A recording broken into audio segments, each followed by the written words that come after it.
Welcome, everyone, to this episode of the Projector Movement Podcast. I am excited to be joined here today with our in-house projector movement human design expert, Rebecca, who is going to be diving deep into all things related to the Splenic Authority for projectors. So if you're watching this, most likely you are a Splenic Authority, or you have a Splenic Authority, or you know someone that does. Personally, I'm Splenic, so I'm very excited as this will relate to me personally. And I always learn so much when I listen to you, Rebecca. So again, thank you for being here. Before we dive in, let's do our ritual practice that I like to do before every podcast, which is to take a moment and just ground into our bodies. So let's take a moment, just close our eyes. And for splenic projectors, I'm going to say, let's do something to just move energy. Maybe that's shaking our bodies, shaking our arms, tapping our arms, twisting our wrists, our ankles. Maybe it's just simply swaying from side to side, just moving energy outside our bodies or moving from inside to outside. Maybe some neck circles, allowing things to settle down, down, down into the body. A few little shakes for me. Maybe a nice breath with a big exhale.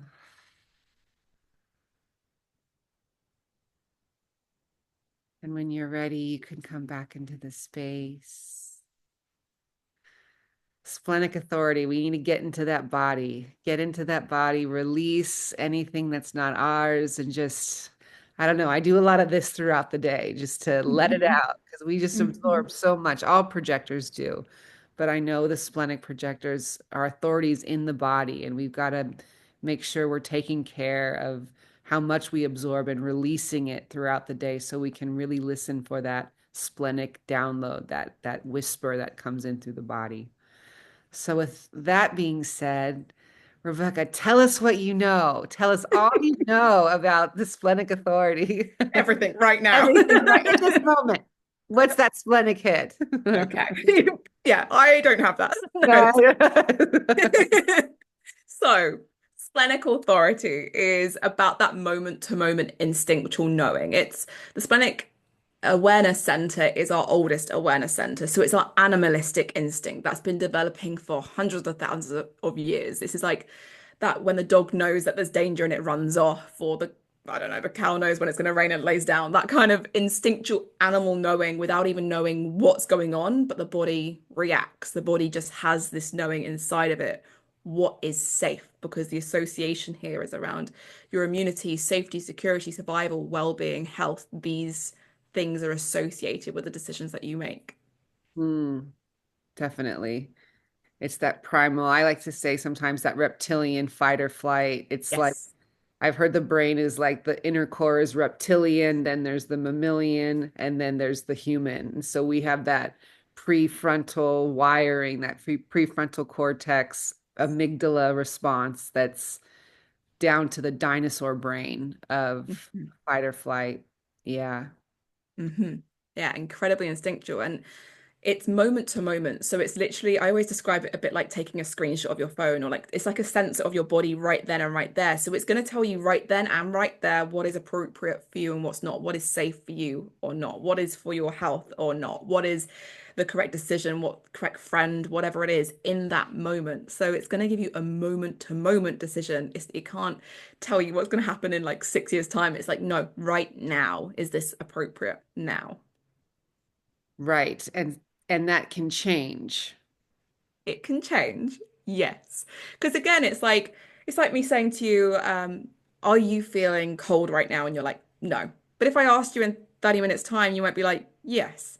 So it's going to change because it's the sensors sensing it and giving you an answer, giving you yeah, an answer right then and right there, yes or no, or like, nope, I'm fine, or nope, that's not right, or whatever. So moment to moment.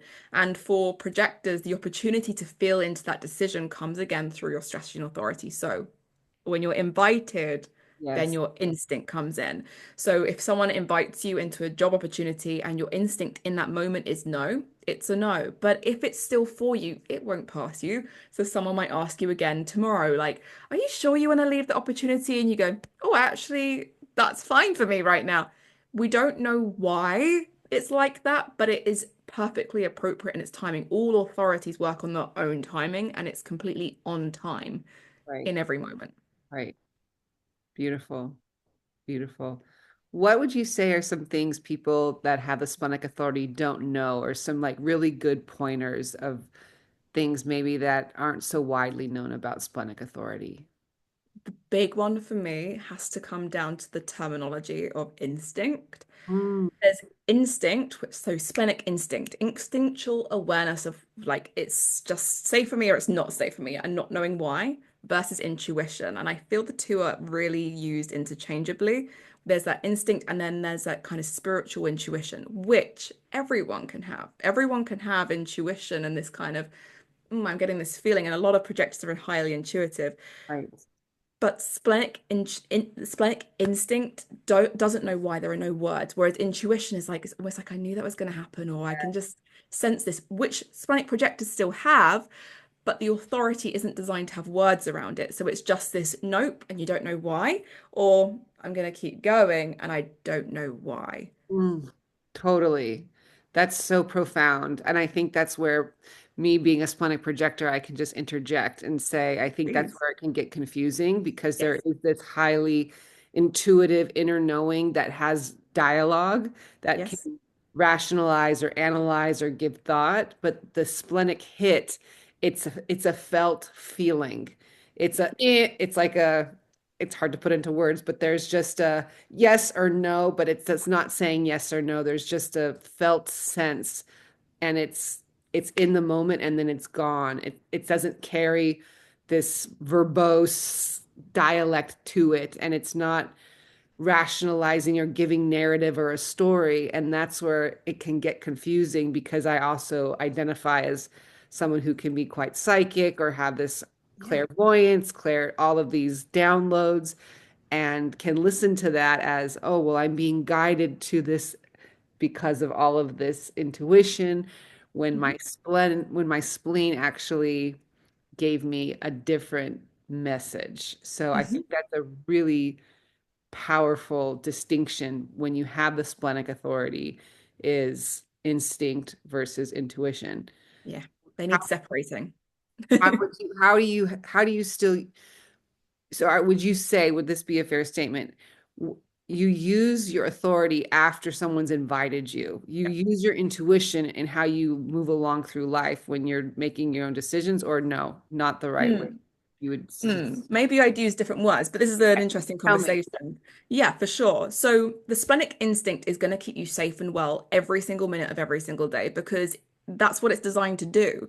So even without invitation, it's still stopping you from walking across the street when a car's coming. It's still stopping you from climbing up a ladder that's obviously going to slip. It's always going to be keeping you safe and well. Even if you don't have the authority as a splenic, if you have the splenic defined, it's there and it's keeping you safe and well.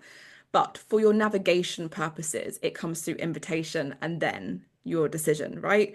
And that's kind of how it'd work. Your intuition, yeah, this kind of psychic ability, the kind of tuning into things, receiving downloads, still completely appropriate, but it's not just unique to splenic, although Right. you can be very connected to the body. So that I would use as like an overarching, I think this might be happening, or I feel this is coming in, because the trap that splenic projectors can fall into is, I just knew this book deal was coming. And see how many words it's like book deal is coming. And you might be right. Projectors can be very intuitive and can feel this. But the moment that book deal comes in and someone goes, so do you want to take this book deal opportunity with us? Your instinct might be different than your intuition. And if it's a Got it. no, you have to say no if you're going with your human design Well, that experiment. makes so much So you sense. can almost predict the future. You can kind of know what a person's going to do. You can know if you can't trust them, fine. It's an overarching narrative and that's fine. But that's where you have to go. Is it the intuition or is it the mind? And for some people, that line is more blurred than others. Some people can really distinguish that. But your instinct, moment to moment, comes with the invitation, but it's also keeping yourself safe and well on a day-to-day basis. I love that. So you can have all this intuition, but for you to know what to do, you have to go within the moment. What is it telling you in the moment? So you can have this predictor, this sixth sense of intuition, but for you to actually know if this is right for you, it's in the moment you're going to have, that's what you're trusting. And it Yes. may be totally conflicting to what you perceived or thought it was going to be in the Mhm. moment. Is it what it feels like? That makes sense. Good. Yeah. Yes. I will just add on this as well, for splenic projector, something that maybe is talked about, maybe not so much, is the importance of being in your body throughout the day, Hmm. because that is where the authority takes place, is in the body. That if we are on our phones, or we're talking all the time, or we're analyzing, or we're even in our intuition and we're receiving all this information, but we're not spending our time doing things in the body, it's going to be really hard for us to get and hear that splenic hit. So that's just another pointer that I'd like to throw out here, is that we of all the types really want to spend time, and I will throw in like a little bonus point of not doing the high intensity type of stuff, but actually doing the slower type of, you can do high intensity interval type training, but if even if you do things like dancing or tai chi or stretching or walking, things out in nature, things that are getting you just connected into your body, is a really good practice for you to start to begin to build that connection to your splenic authority. Definitely. The body is super, super important for splenic projectors. And what's fascinating about the mechanics of a splenic projector is there's so many ways you could be connected. So a splenic projector may be either a non-emotional, a non-energy projector or an energy projector because you can have the root center defined or the heart center defined. So people that have the splenic center defined can have the root and or the heart, and that means there is energy there. So I Mhm. actually find splenic projectors that have the root connected to the splenic center can actually do quite a lot of exercise and feel pretty fine, Mhm. which is kind of counter to this belief that projectors have no energy, but if there's a motor, you do. So it's fascinating to then look at how that splenic projector specifically for them is designed because there are all these nuances as well. And but the overarching thing is yes, coming into the body. And I find I have a few projector friends who are splenic projectors who know nothing about human design, but they are not people that get caught up in their mind very much. That I've got some friends that have the mind, Yes. they get caught up with it. But the ones that are just in their body, they don't follow spirituality, they don't listen to the human design stuff, fine. They're very aligned. They make such instinctual decisions. Wow. They hear their instinct, and I'm like, you don't need this because they don't. They're They're already there. already hearing it. They're already in the body. They're already doing the movement and they're already feeling into that. So that's fantastic. They can be very, very instinctively like aligned as they are if they're not in their mind as much. Right. The key is not being in the mind. Yeah. And that's what the authority is essentially here to replace. So if we're in the mind, we want to Exactly. learn. We want to learn how to get out of the mind and into the authority. That's the new replacement. Mhm. So leads me into my next question. Where do you see challenge for the splenic projector? Yeah. There's a couple of places. One of them is that the mind is so much louder than this authority. The splenic authority is the quietest of all of the authorities. So if you aren't already tuned into it, or there are certain parts of the chart where we can see that you are going to find it harder to connect with it than others, and that's fine. But some people will find it difficult to hear this because the mind is so loud and the narratives and intuition are so loud. So part of the kind of learning here is how to connect back with that, how to listen and trust that and surrender to that because the mind might not, as a default, trust that because they're not going to be hearing it as loudly as some other splenic projectors. Does that make sense? Okay, Yeah, yeah. good. It's the my I mean, I say my analogy to all projectors is most projectors are like Pez dispenser. It sounds like your friends aren't, but a lot of Not all of them, some of them are.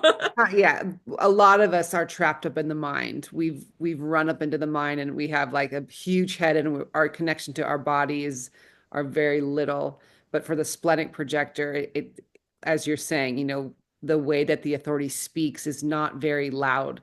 And Yes. so if the mind is running a million miles a minute or running on fear programs or all of the to-do lists and you're in the past or you're in the future, you're really going to miss that one-time cue of it's a no or it's a yes because Yeah. it doesn't come back. And so there's just such emphasis. If, I like to think the Splenic Authority, if you think of animals in the wild, you Hmm. know, and they're just tuned in and they get that instant hit and they just know what to do.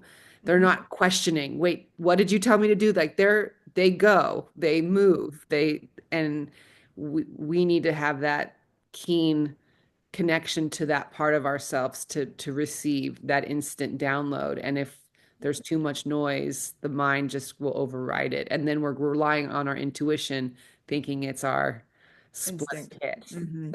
And it kind of leads on to that kind of second challenge that I primarily see splenic projectors struggle with, which is future planning and living in the future a lot. And but also I feel that has come to society needing answers about events that are in the future. And one of the challenges for splenic projectors is how to still honor the splenic instinct in the now while accepting plans for 5 years' time or accepting Oh, that event they're going to work out or like in next totally. summer. And also then, for example, having perhaps one-on-one clients or work meetings in your schedule and your instinct is saying, no, Oh, but oh, you're it's having to so hard. go. So it's how can we still honor that within the experiment of human design? Because there isn't a perfect way for any type to live in society because it's all mishmashed and we don't have splenic projectors are the same as emotional projectors that it's not built for them as such. Totally. So it's how do we actually continue using that authority and honoring it while still being within society that's asking you to plan and to make decisions ahead of time and to not listen to your splenic instinct, which is probably why a lot of us aren't hearing it anyway as splenic projectors, to then carry on with the work meeting, to carry on with a social event, to carry on with the obligation that you've given yourself that is a no now. So Totally. part of the conversation is around that. I can just somatically feel the realness of that stress of committing to something and then when it arrives being like I thought this was a yes, it's a total no, and now what do I do? Or days I'm supposed to work with clients and it's like a total no day and you're just like, do I cancel? Do I put it in a clause that I reserve the right to cancel the session within an hour before and trust me, you want me to because I want you to work with Yes. me when I'm ready to work with you. Like, I don't want to take your money, I but think like, that caveat within that, because I've heard that phrase before of I reserve the right to cancel or rearrange, and some people do yes, use that. A lot of splenic manifestors use that, which is beautiful, okay. fantastic. But this kind of the last bit that you said there, and trust me, you want me to. I Yeah, think you just don't. really help projectors there, that splenic authority. I'm gonna have to use I that. know. It's such a, it's the same thing with going to events, it's like, like, can the RSVP, I'll let you know the day of, and it's not me being Yeah. rude and like, it's just, that is the challenge. Yeah. It's a real challenge and it's a real confusing part of the design because you're trying to predict how you're going to feel the day of and the body can't tell you until the day of. So, Exactly that. And that's part of this kind of wider conversation and the kind of commitment element of it, because again, it depends on other elements of your chart. But when you're able to understand this authority and work step by step by step, you're going to make it the exact decision that you need to. So, for example, someone's saying, "Okay, I've got this like retreat that I want you to work at. Do you want to work at this retreat, for example, work with this client?" And it's an yes. So you go, "Yeah, it's a yes." So you feel like you've committed to it, but you've actually just said yes to one moment. And then you get another opportunity. So someone says, "Okay, so we've got the retreat coming up in a week," and it's like, actually, I might need to pull out. And or on the day of, you might need to pull out. Sometimes it might just have to be like that. Perhaps that needed to happen. Perhaps, there's all of these perhaps. So there's a part of the chart, like for example, having an undefined heart where you can be overly loyal and overly commit yourself, and that's the not self mind. So you might hear your instinct saying no, then what if that's complete divine timing that you were meant to say yes and then meant to say no so that someone else could feel it? We don't know why. We right. don't know the bigger chaos theory going on around it. And it sounds to the mind like, oh my God, that's really flaky. But perhaps it's all meant like your body will say yes and no to the exact things that it's here to say yes or no to in that exact moment in time. I always say no one's authority is trying to trip them up. So it's not like they're going to say yes to a job and then it's a no the day you start. It's Right. not that. It's going to keep you on track. It's not. going to make your life hell kind of Right, thing. right. So it might be just how it is, you know? Makes sense. It makes sense. Well, we are excited because Rebecca is going to be running a live training in very soon, and links below for splenic projectors, the first one that she's ever done. And Mhm. what do you foresee just having number one projectors together in a training, let alone splenic projectors? What do you see as being the advantage or just some benefits or some really cool things that will arise coming together with splenic projectors learning about themselves? Yeah. I mean, while this is the first Splenic projector group that I've hosted, pulling on the experience of the other ones, having like mental projector groups and emotional projector groups and soundboarding groups, knowing when the subtype of projector comes together, if you felt projectors coming together, like on a community call and things like that, you can feel that kind of potency and being able to be seen. But the intensity of being seen and recognized and being validated in your experience is just like tenfold when you're with your same subtype of projector. And I know, for example, Sarah, and I kind of want to pull on your experience as well here. You're a splenic projector, Charlie's a splenic projector. Mm. And so you would have felt being with projectors in person, projectors online, but what's your experience when you're with a splenic projector with yourself? What's that Yeah. feel like for you? No, there's definitely a resonance, and it's like there's a kindred feeling of like same, like just being around projectors alone, there's a sameness, but then, the way Charlie and I will make decisions in life, or the Yeah. struggles of there's just this similarity of we can relate in the struggles of it, but then even also the benefits of it, of how we can like the way that we can like create in like the split second decision making, and the way that creation comes to us is very similar. Our intuition and our instinct and our splenic hits. So there is same and a struggle that we can connect to. And I have a couple other friends that are splenic projectors too, that there's just it seems to be like, oh, we're family. Like we're like really like we're like blood family. Like you're not Mhm. maybe a cousin. Like you're like in the inner circle here.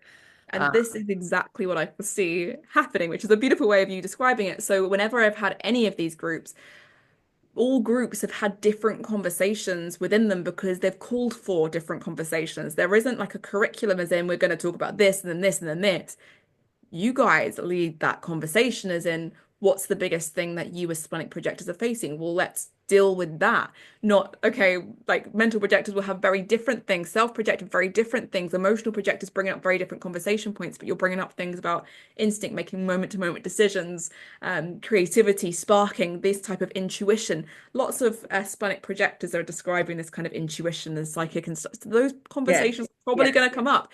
So if you're a splenic projector experiencing XYZ, it's very, very likely that your other subtype splenic projectors will be experiencing the same questions and having the same dilemmas.